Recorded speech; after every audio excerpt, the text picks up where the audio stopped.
Hello there, guys. It's me, Chase. Here to make a little video here, and it's one that I think is really important. I have had so many ideas in the past of, oh, I forgot to transition here. There we go.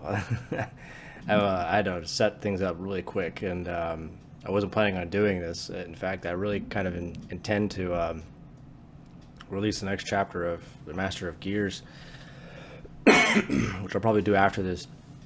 I also do have so far at least, I have an appointment with some buddies at, I believe, 1 or 2 o'clock. So I have to make this before then, and hopefully I can upload it by then and just get this out there. But, you know, uh, I mentioned on Facebook this morning how I have thoughts. So many thoughts. I also have a headache right now that I'm hoping will go away by 2 o'clock, but it's not looking good. Um, about the Ukraine situation. Um, you know, I am not claiming to have superpowers. I am not claiming to be a prophet or the son of a prophet. Not at all. I am not claiming to be Spider-Man or anything like that, but I get these feelings,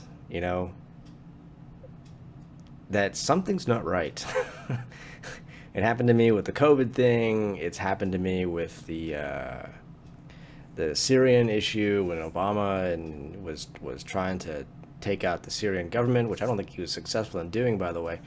It happened when that was going on, and so far that little instinct has not let me down. It it's going off again. It's been going off the last few days, and the more and more I've been thinking about it, the more and more I started just going, like I don't know, like I want to try and give you like a bit of a um, excuse me, a peek into my mind, I guess you might say, the way I think. I had mentioned something on a friend's Facebook about my buddy Tyler Fowler, and that he's like, I'm hearing mixed reports about all this stuff. Like, what? Did anybody really know what's going on? Well, that's the problem with the InfoWars. Not to intend to pun towards Alex Jones, who's been proven right a lot lately. I'm sorry, that's just the truth. But you get the typical commenters, people saying, "Oh, this is all Russia, just trying to reinstate the Soviet Union, and they're trying to take over, again, and blah blah blah blah. They're evil, fascist, blah blah blah, all this stuff." And I'm not saying that there's no truth to that at all. I'm not saying that. I'm not claiming that Putin's a nice guy or a good guy at all. Um, uh, but like with the things that I've been looking into, you can almost kind of understand why Putin's doing this. And so I commented on it. I said, well, it depends on what side you're on. And the point I was making with that post, firstly, I said, if you're on the side of NATO, you're looking at this as Russian aggression to simply try and sort of resurrect the Soviet Union and take over the world. And we've got to stop him, kind of thing like that. If you're, I wouldn't even say pro-Russian, but if you're sympathetic towards why Russia's doing this, um, then you understand the reason why Russia is doing this is to protect itself, as well as to uh, well, I don't want to get too far ahead of myself here. It has to do with the coup that happened in 2014, which I'm going to get into here in a little bit. But there's apparently reason to believe that Russia saw the 2014 coup as the United States attempts to put rockets within range of Moscow. Um, that kind of thing. And so Putin is acting in his own self-defense interest. That's the other angle. That is the other angle.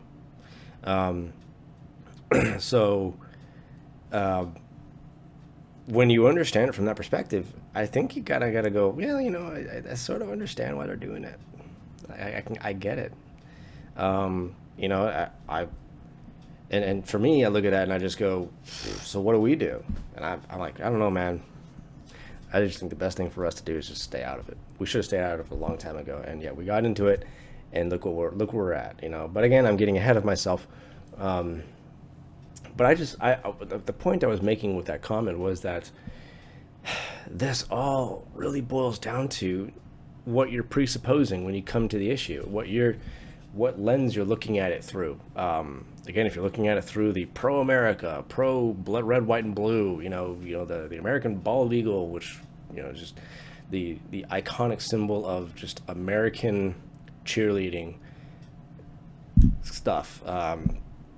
And I know people are going to say, "Oh, you're mocking America." Well, look, I'm at the end of the day, I'm not a citizen of America. I'm a citizen of the kingdom of God, and as long as America stands for that, I'm with America. When it no longer does, I'm no longer with America. So, yeah, I don't really. To me, it's not about a red, white, and blue flag with an American bald eagle sort of meshed into it, kind of thing like that. It's just what that's supposed to represent.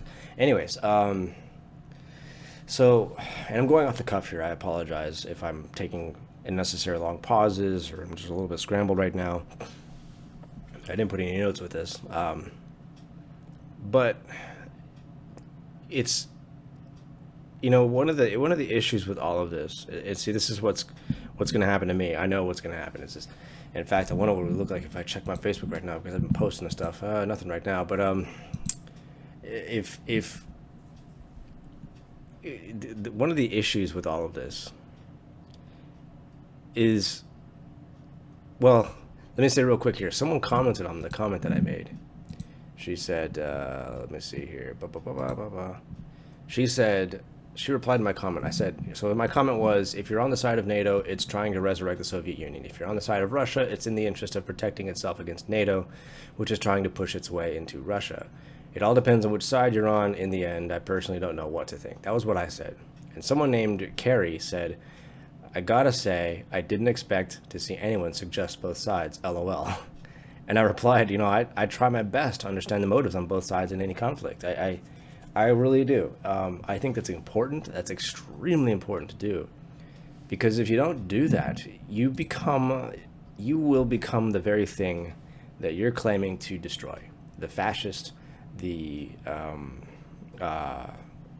just the radical, annihilate all opposition kind of person. That's what you become.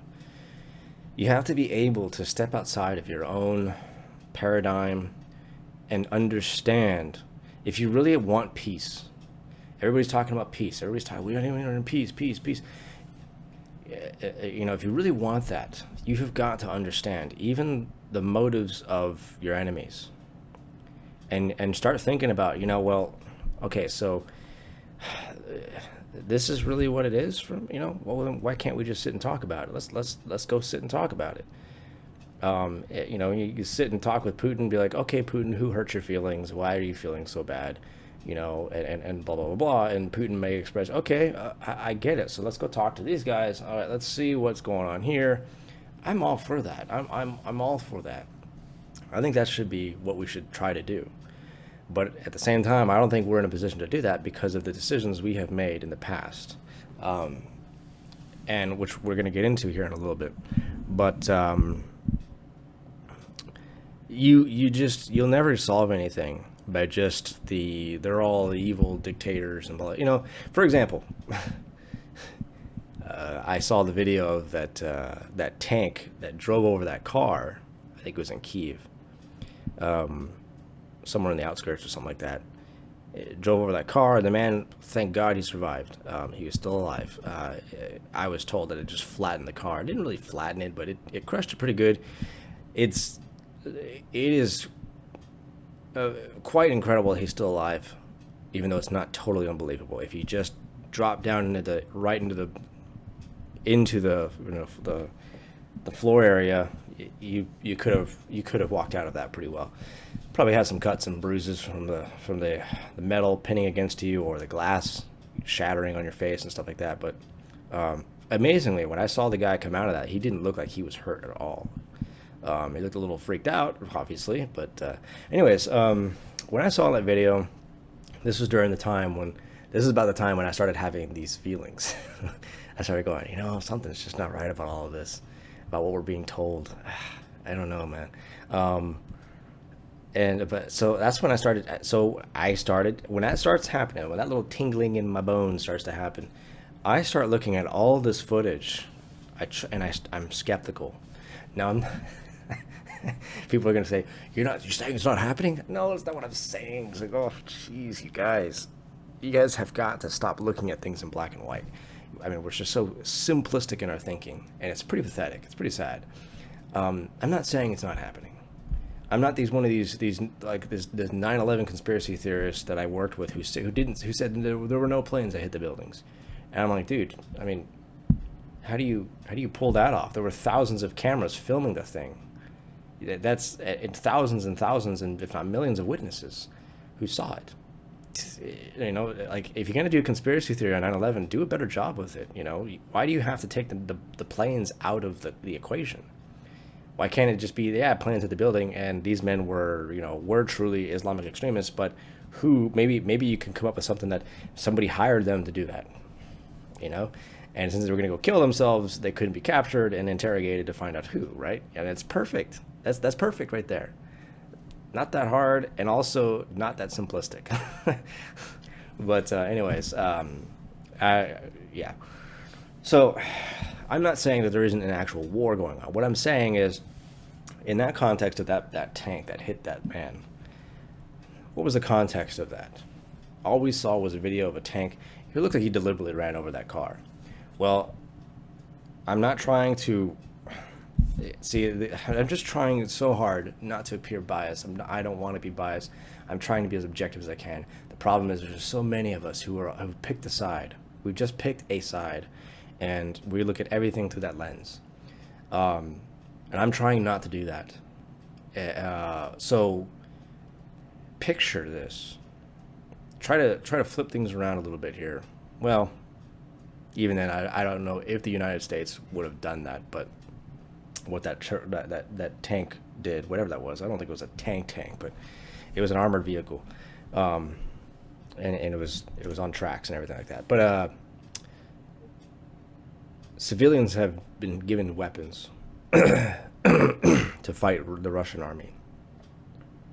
When that happens, and I believe in the beginning Russia was trying to avoid civilian casualties. That's why I think they started with airstrikes, strategic attacks on military and strategic points. They weren't just indiscriminately firing into the cities. They were not doing that.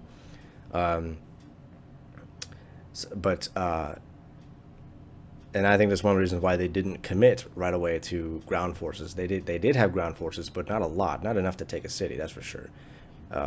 But I think the reason why they were doing that is because they knew that a ground assault would get really hairy, really fast, really messy, and there's going to be a lot of civilian casualties. Because there's just no way you're going to avoid that when you got troops on the ground and two forces clashing with civilians right in the middle, and there's just bullets flying between both of them. It's just going to happen. So I think Russia was trying to avoid that kind of thing. But now what do you do when your government, the Ukraine government, now gives weapons into the hands of civilians to defend their country? Well, now those civilians become combatants, and that whole let's not kill civilians goes out the window. It really, really does, because now you don't know. Now Russia is in the same situation that we were in Iraq and in Afghanistan. People look like civilians, but they may not be. Now they're in that situation. And so what I'm thinking, I actually saw another angle of that tank running over that car. I saw another angle of some people who were filming from across on the other side of the street, and they were filming a Russian, looks like a Russian convoy unit getting shot at. Looked like by a civilian, and the guy gets out of the back. A Russian soldier jumps out of the back, and I've seen videos of guys getting shot. You can tell when after you've seen it for a while, you can tell when people are getting shot, even though it's kind of far away. You see the guy kind of start to squirm, and like that guy's getting shot. He's getting lit up, and I think he died right there, the Russian soldier. He died as he jumped out because he stopped moving. after about a minute or so. And there's a guy on the other side, on the driver's side of the truck. He's got a gun and he's shooting. You can hear the gunfire, ta ta ta ta ta ta ta. And supposedly he got ambushed. It's right about after that that tank comes into the scene and drives over that car. And that car's moving. It's booking it. You know, he's starting to. He looks like he just hit the gas, and then that tank just managed to grab him. So the point is, you're in the Russian army. You just got ambushed by people who apparently are civilians with guns. You see a little car driving, speeding away. What are you gonna do? I mean, you have to assume that's a combatant. You don't really have a choice. You can't let them get away. You've got to stop them.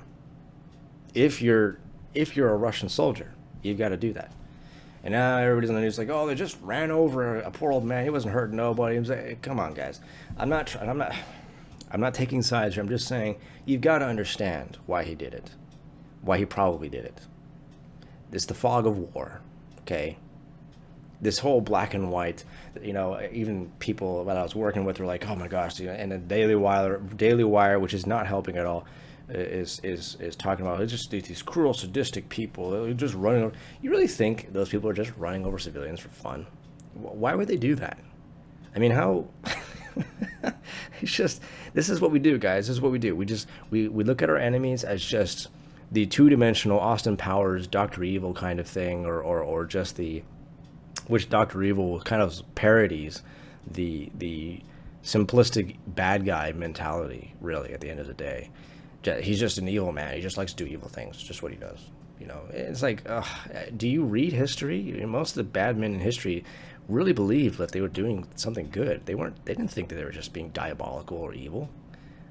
They believed in what they believed that they were fighting for the greater good. How is it the greater good to just run over somebody in a military fight? I guess you might say a military advancement. I guess, I don't know. Not much. So I think there was more reason for that. I'm not saying that it's just a sucky situation. If I were that old man, it probably was not a good idea to do that. You know, but he probably panicked. You know, it's like, I got to get out of here. You know, and just took off, and there you go. It probably would have been better to just maybe drive the other way, go the other way. You know, there you go. But so we have to. I just think that we need to step back. What is going on right now, guys, at the end of the day, as I've been looking into this, is a result of things that happened years ago. And before I go on here, I think one of the problems here is you know, like we can look back so easily at things like World War I, World War II, you know, which were about 100 years ago from now. World War II is approaching 100 years ago. It's easy to look back on those things, read the history, all the documents that have been released now about all the operations and what both sides were doing and what happened in the battlefield, because we have all the information now. The dust has settled on those issues, and now we can piece it all together. Right now in Ukraine, everything's up in the air. There's so much going on. It's hard to tell exactly. I mean, I've been following a lot of YouTube guys who've been trying to give up, not mainstream media stuff, but just guys who are just trying to give live updates on what's been happening. And even they have conflicting reports that they've got to sort through. And they struggle to, they say one thing, or it looks like, and then, oh, you know, that thing I just mentioned, it looks like that's not going on, or I'm getting conflicting reports here. Right now, it's all just up in the air because it's happening in real time. It's hard to tell exactly what's going on. But we can look back at at that time, like, you know, to what happened in World War II. We can, and I love to research all of it. But we can do that now because it's all happened. At that time, though, they were in the same place we're at right now. How many people, when in September of, I believe it was September of 1939, when Germany invaded Poland. See, I'm saying that right now because we know that's true, that that's what happened. But at the time, how many people were hearing reports that Poland's the one that initiated the aggression on Germany? People, oh, I just heard that. Some people are saying, I heard that the Germans have invaded Poland, and then someone comes along and says, I heard that Poland actually attacked them first, attacked like a radio tower. And then now what do you do? It's like, you don't have the internet at that time. You don't have just this live broadcasting of footage that is streamed by data into a satellite and directly into people's computers, which people didn't have at that time. You didn't have any of that stuff. None of that. So a lot of it for a while is all hearsay. It's all word of mouth. You get some things in the paper, but then later on you find out, oh, well, that was kind of wrong. But that could be later, way later down the road, because things are so up in the air. No one really knows what's going on. So, and kind of all that to say that I think, even here on the right of the political spectrum, I mean, I've seen almost nobody talk about this, the things I'm about to talk to you about. Even people on the right just seeing this as Putin's just he's just a madman. He just wants to just kill a lot of people and just rule over a bunch of people. And I'm not saying that there is no truth to that. I'm not saying that at all. What I'm saying is that there is simply more to this than and this is one of the points that I try to make in my story writing, is that it's not just simply a black and white issue. And I've seen it really well demonstrated in stories and in shows that are good anyway, that just make it hard to really see. I mean, because you can tell, like one of my favorite shows right now is that show Arcane, League of Legends. Oh my gosh, that show is such an awesome show. It's on Netflix. It's a Netflix exclusive. You've got to watch it. Such a great show. A few things in it I'm like, but isn't it with any show? You're always gonna have a problem with everything, something. But it's hard to find. I mean, most of my problems with that show are just like little nuances. But the story is excellent. It's darn near perfect. It is almost entirely perfect. It's so beautiful because the show, while it has antagonisms, like, I guess you might say the main villain is this character named Silko. He's an underground criminal boss kind of guy. But the thing with the show does is it takes you on the journey through Silko's psyche and why he is the way he is, why he's this cruel man, why he has a philosophy that I would most certainly disagree with. It kind of goes in that, and I, at least for me, I kind of ended up sort of sympathizing with him towards the end. Started going, man, he because the show doesn't try to paint him as just this inhuman, demonic thing, but that he's a human, because it shows that he cares for somebody. He really cares for somebody in the show. I'm not telling you who. You gotta watch it. That he really cares for somebody inside the show. And what that does is it shows he's human. He's still human. That, in my worldview at least, there's still part of him made in the image of God, even though it's been so maligned and corrupted with sin. And that was one of my major takeaways of the show, by the way. That we're all, everybody in the show, whether good guy or bad guy, they are all messed up, and they all do terrible things, and they also do, the good guys tend to do more good things, but they still do bad things. They still make grave mistakes that have lasting effects, that have consequences in the show. But it's the Silko thing. He is the sort of the main bad guy of that season, the first season.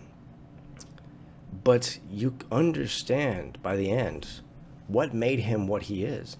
And you kind of go, he's a bad guy, but what made him that way? Other than his own decisions, but it is the elites within the city who have oppressed the poor. They made the Silkos of, what is the city called? Piltover? They made the Silkos of that city.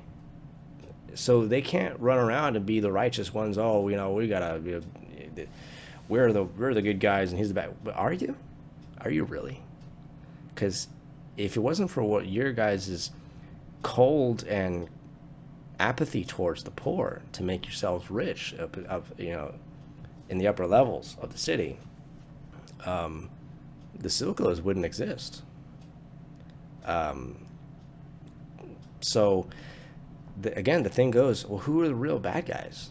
Who's the real bad guy here? And it's hard to see that sometimes because one thing always leads to another. There's this cause and effect thing, and it's this kind of thing that I think that we've forgotten about.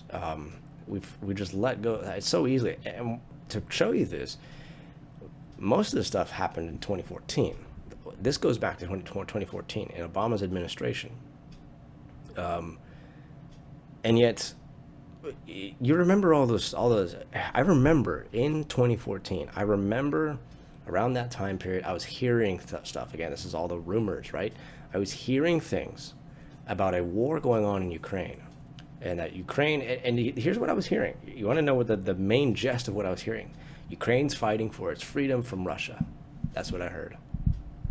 I'm sure a lot of you probably heard that too. And I was like, oh, those poor Ukrainians, blah, blah, blah, this, that, and the other thing.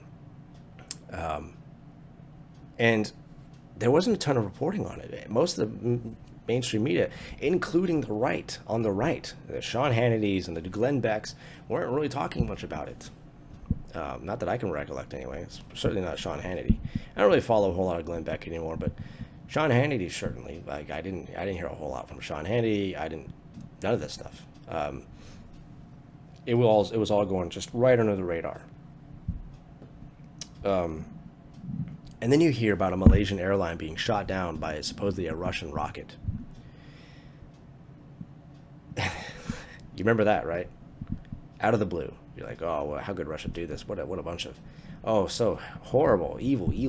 Oh, we just got those Russians, and then we forgot about it. That's just what we do. But anyways, but was it the Russians? Was it? It could have been. I'm not saying it wasn't. It could have been. But look, I'm telling you right now, and the things that I've been reading lately, I don't know, man. It's very easy to see this as set up by the U.S.-backed Ukrainian government shooting down an airliner, killing everybody on board, men, women, children, and then blaming it on Russia. I remember thinking, though, at the time, again, I just didn't think much of it at the time because it just simply didn't affect me very much. And I admit to that. But I remember thinking at the time, why would Russia do that? Why would you shoot down an airliner? It's not very difficult to tell the difference between an airliner, like a civilian air jet, between like a fighter jet. It's not that hard to tell. So, again, just thinking about that, asking questions, all that stuff. Yeah, apparently that was there's some questions behind that one.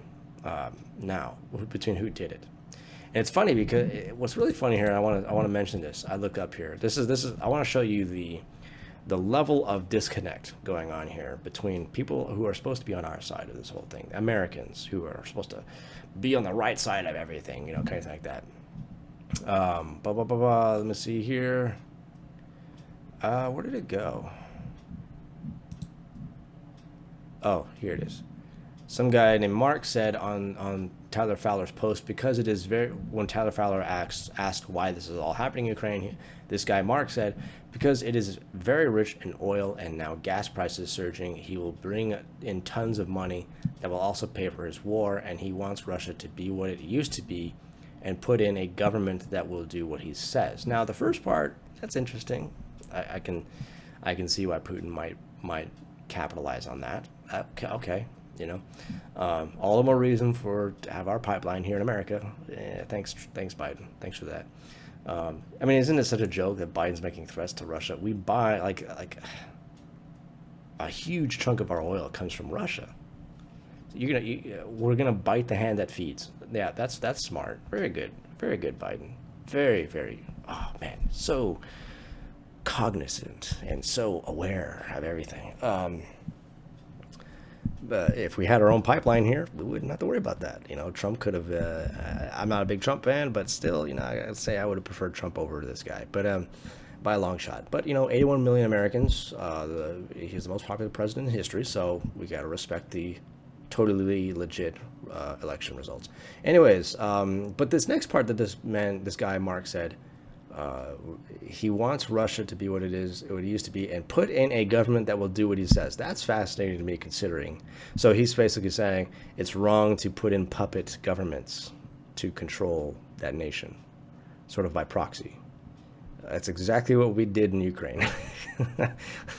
Are we going to call out our own government for doing that very thing? Because this whole thing, all of this happens at the end of the day, guys. Let's tie everything that I've been talking about here for the last, let's see here, I've been droning on about for the last 30 minutes. Let's tie it all together. This is all a result of bad decisions in the past, and the rooster is home. We are reaping what we sow, and so I found this. I've been looking into this stuff. I want to read a couple things here. I started thinking about what was going on in Ukraine in 2014. So I started looking up Ukraine 2014. You can't just put in Ukraine nowadays because obviously you're going to be bombarded with all of the current stuff going on right now. You got to put in Ukraine 2014. What happened in Ukraine in 2014? And I found this article, Modern Diplomacy. I don't know their entire reputation. But the way I do research is I just try to I find certain pieces and I try to does it make sense, and that's kind of how I go. And if the puzzle pieces fit, I'm like, that's probably true. I mean, there's puzzle pieces don't fit unless they're meant to go there. So. So this article is titled "How and Why the U.S. Government Perpetuated the 2014 Coup in Ukraine." And so I'm just going to kind of read here. This will document that the new Cold War between the U.S. and Russia did not start as the Western myth has it, with Russia's involvement in the breakaway of Crimea and Donbass from Ukraine, after Ukraine, next door to Russia, had suddenly turned rabidly hostile toward Russia in February 2014. Ukraine's replacing its democratically elected neutralist government in 2014 by a rabidly anti-Russian government was a violent event which produced many corpses. It's presented in the West as having been a revolution instead of a coup, but whatever it was, it certainly generated the new Cold War. They had air quotes, the economic sanctions and NATO buildup on Russia's borders. And to know whether it was a coup or instead a revolution, it is to know what actually started the new Cold War and why. So this is historically very important. I wouldn't have worded it that way, but there's my grammar geekness coming too, so I gotta put that down. Incontrovertible proofs will be presented here, not only that it was a coup, but that this coup was organized by the U.S. government, that the U.S. government initiated the new Cold War. Russia's government reacted to America's aggression, which aims to place nuclear missiles in Ukraine less than 10 minutes flight time from Moscow. During the 1962 Cuban Missile Crisis, America had reason to fear Soviet nuclear missiles 103 miles from America's border. That's true. But after America's Ukrainian coup in 2014, Russia has reason to fear NATO nuclear missiles, not just near, but on Russia's border. That would be catastrophic. So again, see, this goes back to what I was saying earlier. We, in the Cold War, certainly had reason to invade Cuba, because that was a time, that was during the Cold War, that was when the Cold War was like that close to going hot. Because Russians are putting nuclear warheads right there that are just just over 100 miles from America. And it's like, we can't allow that. Well, obviously. Yeah, obviously. I mean, it's so plain and obvious. But see, are we the only ones who are allowed to do that? That's kind of silly, isn't it? It's really stupid. That's what you call a double standard, um, because we're about to do that with Russia. Uh, and so when I look at that, I'm like, I can't. And considering that this was a coup, this was the American. This was imagine in 1962 if Russia was staging the coup, and you can almost see this happening. If Russia staged the coup with Cuba, put in the new government with Castro and everything like that, like Russia was behind all that, so they can put their rockets in Cuba. Well, I mean, obviously we're going to retaliate. We're going to try to. No, you can't do that. We're not going to let that happen. It's a what I like to call an aggressive defense. So it's perfectly understandable. Well, if it's perfectly understandable for us to do that, it should be perfectly understandable for Russia to do that. That they're looking at this and they're going, the Americans just staged a coup in Ukraine. They overrode a legitimately elected government, and now they're poised to put their own rockets in the Ukraine to fire into Russia. I mean, so I look at that and I'm like, I really don't blame Russia for what it's doing. I really don't. Sorry. That doesn't make me a communist sympathizer at all. It just means, yeah, you can kind of understand why they would do it.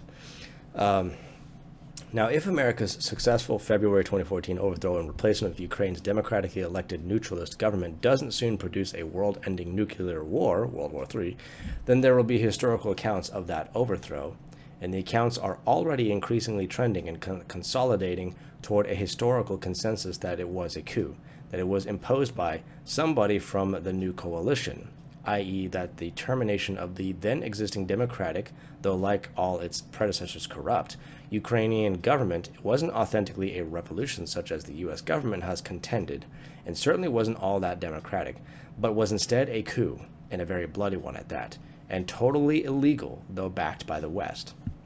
The purpose of the present article will be to focus attention on precisely whom the chief people are who were responsible for perpetuating this globally mega dangerous Cold War and igniting coup, and thus for creating the world's subsequent course increasingly towards global nuclear annihilation.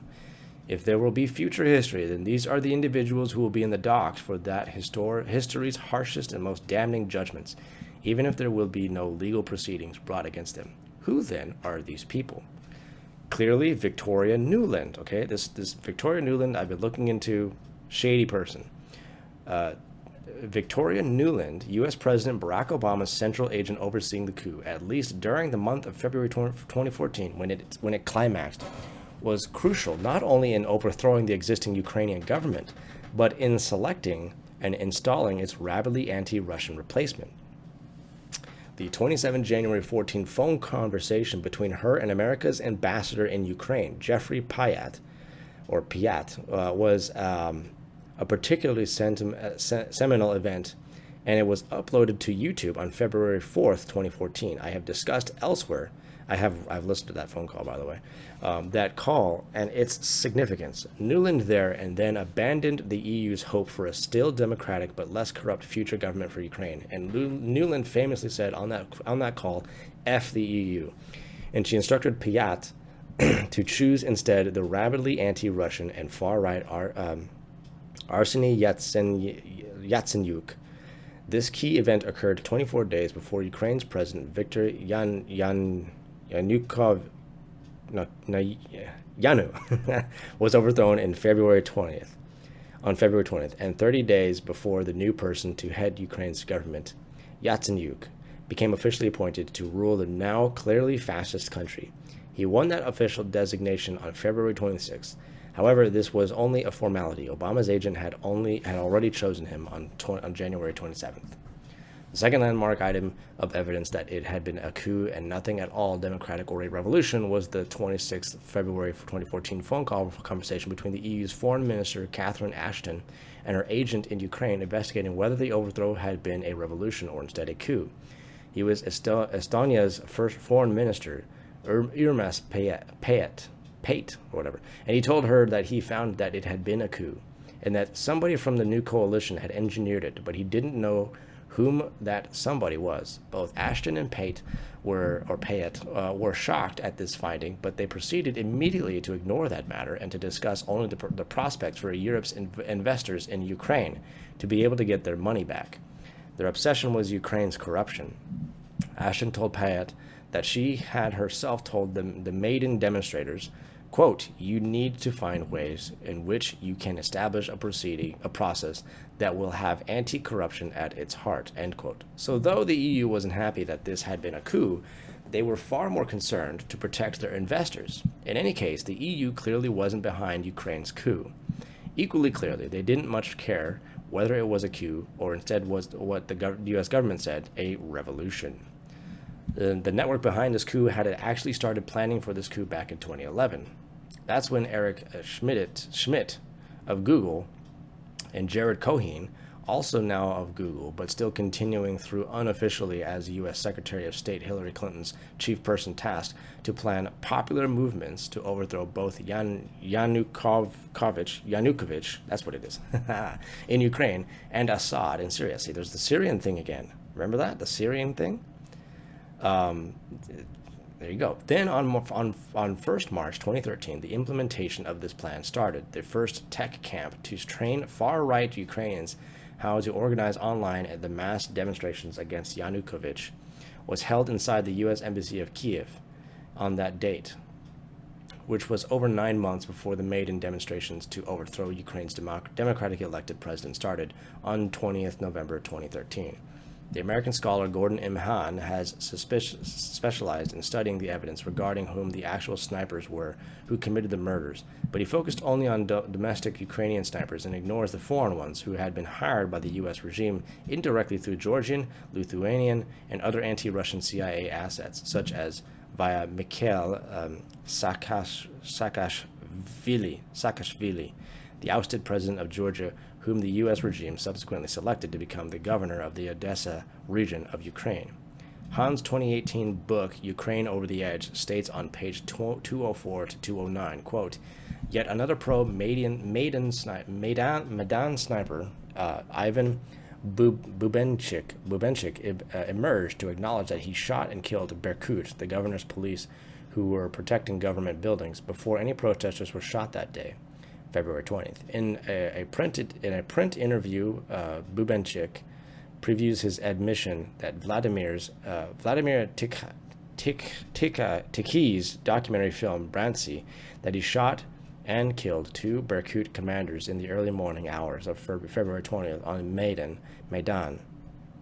the Maidan. Bubenchik claims that on February 20th, the Yanukovych regime started the fire in the trade union house, where his and many other Euro-Maidan fighters lived during the revolt, prompting the Maidan's next reaction. As noted above, however, pro-Maidan neo-fascists have revealed that the right sector started that fire. Analysis of the snipers' massacre shows that the Maidan protesters initiated almost all, at least 6 out of possible 8, of the pivotal escalatory moments of violence and or coercion. The 30 November 2013 nighttime assault on the Maidan demonstrators is the only clear exception from a conclusive pattern of escalating revolutionary violence led by the Maidan's relatively small but highly motivated and well-organized neo-fascist element. End quote. Although Hahn's book barely cites the first and most detailed academic study of the climactic coup period of late February, Ivan Kachanovsky, poorly written, although Hahn's book barely cites the first and most detailed academic study of the climactic coup period of the late February, Ivan Kachanovsky's poorly written The Snipers Massacre on the Maidan in Ukraine, which was issued on 5th September 2015. Hahn's is consistent with that. Both works conclude that the available evidence, as Kachanovsky puts it, shows that, quote, The massacre was a false flag operation which was rationally planned and carried out with a goal of the overthrow of the government and seizure of power. His investigation found various evidence of the involvement of an alliance of the far-right organizations, specifically the right sector and Svoboda, and the oligarchic parties such as Fatherland, concealed shooters, and spotters, such as Fatherland. Period. Concealed shooters and spotters were located in at least 20 Maidan-controlled buildings or areas, end quote. Han downplayed U.S. heading of the coup, but shortly before the coup, the CIA secretly trained in Poland the right sector founder leader Dmitry Yarosh, who headed Ukraine's snipers. So even the Ukrainian ones were working for the U.S. So this goes on and on and on. I'm not going to read the rest of it. I'm going to post a link to it in this video. But this is interesting. I mean, this is, you know, and again, who's talking about this? How many people are talking about this? This is one of our problems. This is why even people on the right, we are just so gullible and just so easily taken away by the winds. We just don't see the forest from the trees. We don't recognize things happening, and we don't step back and try to think, you know, like for me, in my mind, it's always about how did this happen? Why is it happening? I don't know if it's just me, if it's just like a God-given thing or whatever, but every time things start to go crazy, I immediately, my mind just wants to step back and go, okay, let's look at the big picture and let's see what's happened. Okay? It has nothing to do with my prejudices. It has nothing to do with me being, you know, I'm not pro-communist or anything like that.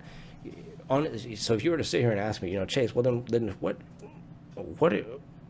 where are you then? What side are you on? I'm like, well, that's just the thing.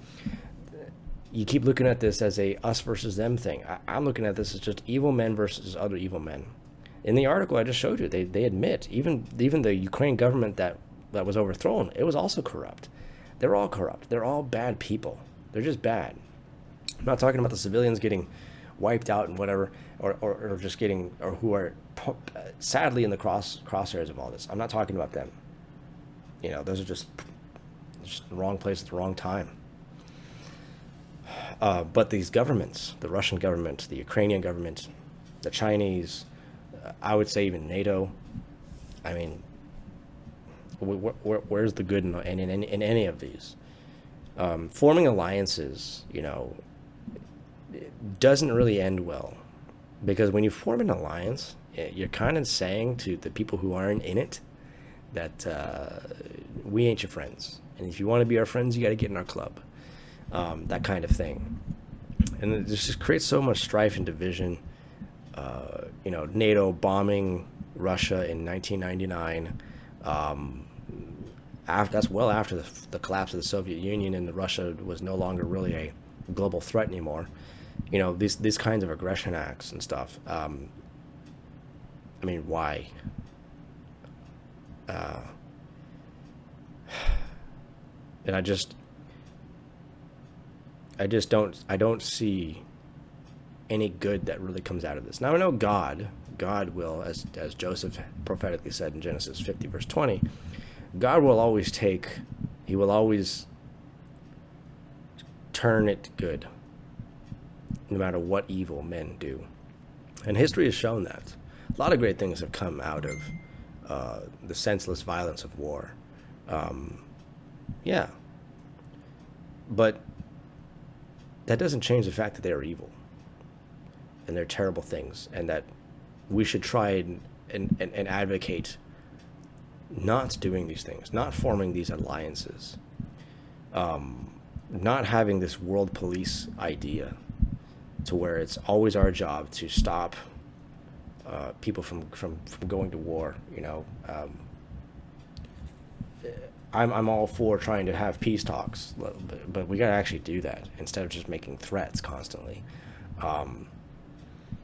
Instead of going, you know, Russia, you better back down because bad things are coming your way. Instead of going, you know, okay, well let's figure out how this started. You know, come on guys, let's talk like gentlemen. Let's be adults. Now, of course, that's not going to happen. Of course not. The reason why is because they're all corrupt. They're all evil. They're all wicked people. Just like I was talking to you about in League of Legends. All the good guys have their dark history too. But that's really what it all comes down to. And so should we, the United States, do anything about this? Man, I don't know, man. I just don't think it's a good idea. I really think that we have made this situation what it is. We're the ones we're the reason why this is happening. And us getting involved is only going to make that worse. What all of this shows is just that the world needs the gospel, and you can't fix these situations like this. You can, even if, like, honestly, even if we actually went in there and we put boots in the ground and we pushed Russia back, and then even if we took over Moscow and all that stuff. I mean, and also, do you really think that's going to happen? I don't think so. And also, if you're a dispensationalist, you're kind of one of those ones who are talking about how, well, this is all part of the prophetic plan for Russia to fulfill Rosh or Magog or whatever. I would think that you're supposed to be in favor of Russia. Wouldn't you want it? Because I've been looking at a lot of this stuff. This is another one of the things I've been looking at. People, it never ceases. We have such a fascination with the end of the world. It's fascinating to me. It's fascinating to see our fascination with it. I guess I'll say that. But they're always saying, there are a lot of these people. I'm not saying all of them are saying it, but a lot of these people are saying, this is all prophetic. This is all part of God's plan to put Russia in, to basically have Russia be the aggressor from the north, so that now they can have their full prophetic plan to where everybody surrounds Israel and goes in and invades Israel and all that stuff. And I'm looking at that and I go, but yet you guys are for Ukraine. And I understand it in a certain sense why you'd be for Ukraine. It's like, well, we don't want people to just be, in the crossfire. We don't like tyrants and whatnot. But at the same time, I think you would have to be, if you're consistent, you go, I don't like this, but we do have to root for Russia because we do need that Armageddon. So Russia, go. I don't know. I just think if you're consistent, you'd kind of have to do that. But thank goodness for inconsistencies. Thank goodness we're not saved by our inconsistencies. What is this?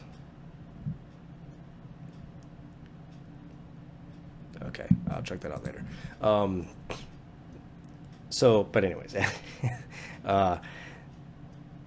to me, I don't agree with that perspective. I'm not into that eschatology. I have my reasons for that. They're historical reasons and they are biblical reasons. I do appreciate my pastor saying at one of his sermons when they were going over the Jesus's. When Jesus is on the Mount of Olives, the Olivet Discourse, basically. I appreciate him saying that, there are people in our congregation who don't agree with our eschatology, Calvary Chapel's eschatology, which is most basically a dispensationalist eschatology. And I appreciate him making people aware of that and recognizing you can be a Christian and not have that eschatology. I do not share that eschatology at all. But still, at the same time, it's just fascinating to see how people just go, it's that this is it. This is just how the Bible teaches it. And I'm like, no, not really. I used to think that too, and then I started looking into it and realizing, there's people who believe in other things, and this can actually be tied in here because I've always complained that, and I told my pastor this when I told him, I really appreciate you making everybody aware that not everybody sees eschatology the same way you do, because the reason why. I grew up with that dispensational eschatology. I'm not trying to say I'm better nowadays than all my dispensationalist friends. I'm not trying to say that. I'm just, again, I always have to do these disclaimers because everybody just puts into my words things I'm not really saying, that I'm, this is all about me versus you kind of thing like that. I'm just saying that I grew up with that eschatology. I remember it being taught constantly, but it was never taught as dispensationalism. It was always taught that this is what the Bible teaches. It's just it. There's nothing else. That's just what they never taught us about the other views. These churches that I was going to when I was a kid never taught us about these other views. They always just taught this very one, as if it was the only one in the Bible. And for quite a while, even in my older years, that was the same thing. Never really even talked about any of the other ones. I began to ask again. I guess you might say that tingling feeling again. When it came to eschatology, I started looking into it. I started going, this, and my soteriology was changing. My theology was reforming, essentially. My theology was reforming. I gotta mute this here. I'm sorry, guys. I can't. That's the guys I'm supposed to be going and hanging out with. But I usually just whatever they want to do, I'm like, let's go do it, because I'm not good at planning. So my salary is pretty much open for whatever they want to do. We're supposed to go shooting later, but the weather's kind of nasty right now. They don't want it. They don't. Troy and Brian, I think, don't want to shoot outside with the weather cold and wet. And I'm sitting there going, and Albert and me are like, let's do it, man. I mean, I was joking. I jokingly said in our chat group, I was like, dude, you got to learn how to shoot under stress. When the Russians come and invade the United States and China comes and invades, you got to be able to shoot under stress. Come on, man. Get out there in the cold and just shaky hands and cold fingers and start shooting, man. It's the best way to do it, I think, personally. I love doing that. But anyways, let them decide what they want to do, because they're all blowing up in the chat right now about what we're going to do. So anyways, but that's what I was raised in, that eschatology, and it's dangerous. That is very dangerous, because I remember as a kid hearing about, just like with the Ukraine thing, I remember hearing about certain things like, really? Why would, well, that's interesting. And then I went back to my normal business. But I remember as a kid hearing about people who didn't believe in the rapture. That's how we put it. And, excuse me. I remember thinking, how can you be a Christian and not believe in the rapture? That's what I was thinking. And how many people do the same thing? I can't tell you how often I've heard the stories about you criticize dispensationalist eschatology, and these people act like, I'm sorry, cultists in many situations, and go and just cast you out of the kingdom. How you can't be a Christian and not believe in the rapture.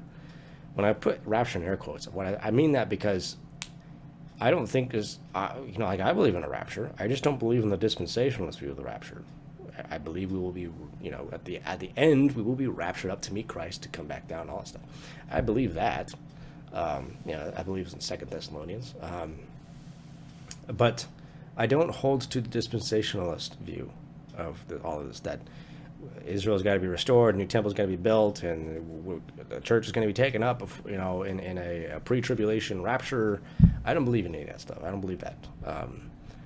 I believe the Mount of Olives, when Jesus uttered the prophetic statements of the Mount of Olives, that was talking about the destruction of Jerusalem and the end of the Jewish age. I really believe that. If you put all the accounts together, I think you can, at the very least, make a solid case for the covenantal views, the Reformed views of that, which is technically preterism. But see, there again, there's another word that's been contorted by, I would say, propaganda. These are things that I've come to learn by just simply not allowing certain people to form my thinking for me and go and discover it myself, and realize, preterism is actually not unorthodox. It's a hyper form of preterism that is unorthodox. The hyper form of preterism, which is literally everything's been fulfilled. Christ has already come and he's never coming back. That's the heretical one. And I don't believe that. I believe he's coming back. Again, like I said, I don't believe it's going to be in the way that my dispensationalist friends say it is. So I sit in my church, and I listen to and I'm probably going to hear a lot of this in the next couple weeks or so. And I'm just going to kind of be like, okay, all right, yeah. But, for me, it doesn't bother me too much. In my mind, I'm kind of like, we're going to disagree with that one. But that's fine. No big deal. I love my church, and I'm not there to cause a Ukrainian coup or anything like that.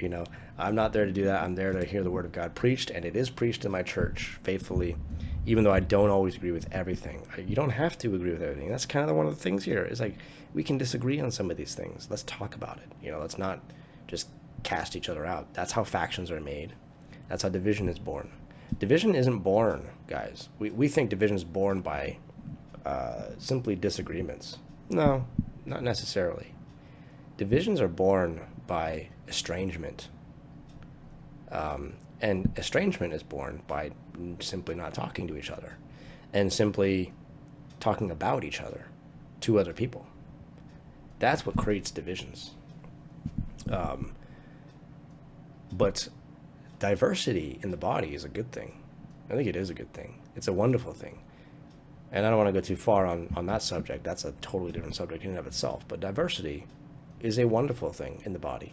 It's a humbling thing. I'm always humbled when I learn about people's perspectives that I don't necessarily agree with, but that make me think, like I've been doing lately. I've been going, I got to rethink a lot of this stuff. That something's not right here. And as I've been doing research, there again, that little spidey sense, whatever it is, turned out, I think, to be right. That there is more to this, and we, as the United States, need to not be involved in this. So I guess that's a great way to tie it all up, right about in an hour. I hope I haven't bored you guys too much with this. Man, what are we going to do? What should we do? I think that we should help refugees, certainly. I'm all for helping refugees.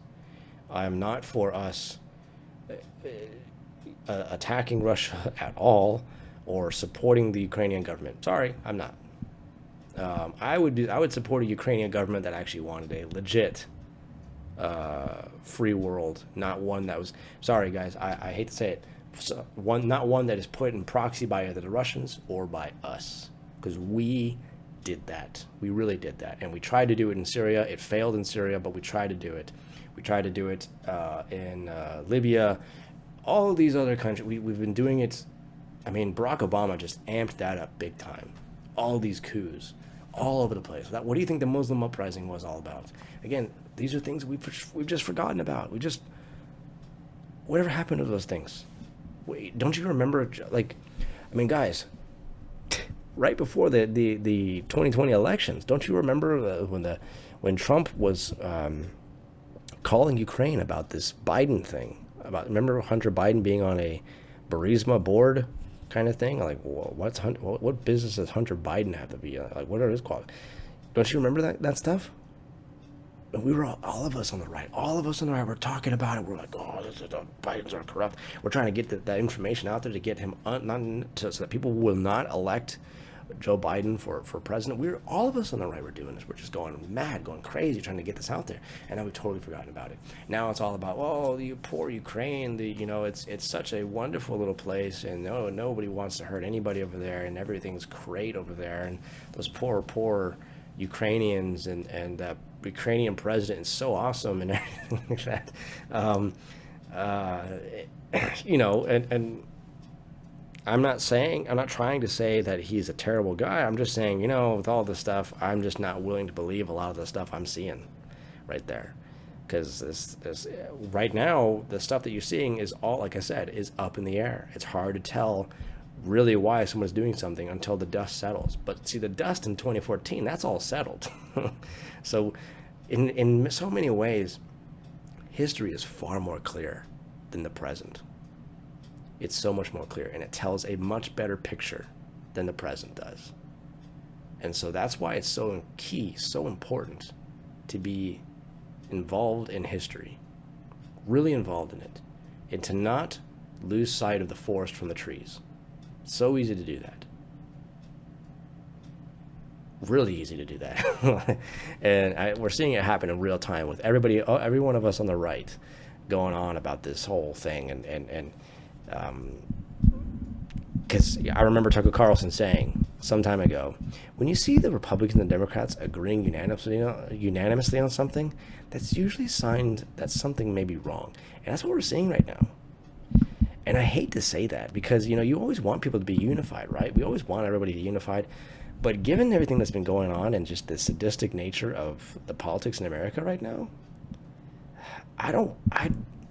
you want me to agree with the same people who think it's okay for a boy to castrate himself, for him to become a woman and crack another woman's skull in a fighting match, an MMA fighting match, to just tear them to shreds in the athletic departments and be able to rape girls in bathrooms. That happened, by the way, in Virginia twice, I think 3 times at least, by a young guy before they finally, okay, let's go, we gotta arrest this guy.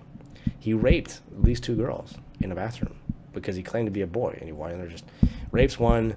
There was a bit of an uproar about it. Then we all forgot about it, and then he was just sent to another school and did it again.